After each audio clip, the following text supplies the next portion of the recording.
आज ना मी शेंगदाण्याचा आणि तीळ कराळ्याचा कूट बनवून घ्यायचा होता, कारण संपला होता आणि मी भाज्यांमध्ये शेंगदाणे आणि तीळ कराळ्याचा कूट वापरते.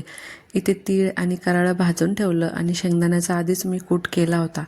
शेंगदाण्याचा कूट काही उपवासाला सुद्धा लागतो आणि काही भाज्यांमध्ये सुद्धा मी वापरत असते.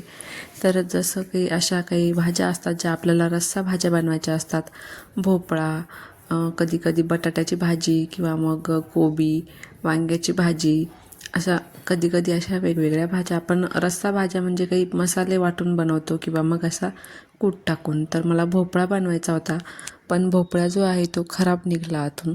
दिसायला वरतून छान दिसत होता कोवळा, पण आतमध्ये ते एकदम निब्बर होता आणि बियासुद्धा होत्या.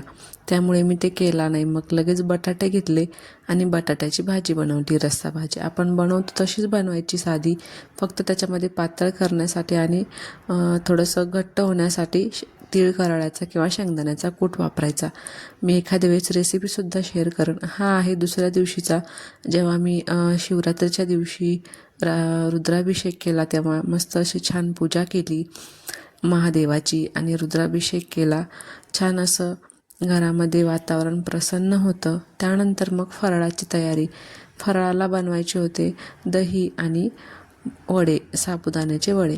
तर मी तयारी आधीच करून ठेवली होती. नंतर पूजा वगैरे झाली आणि मस्त गरमागरम वडे तयार करायला घेतले.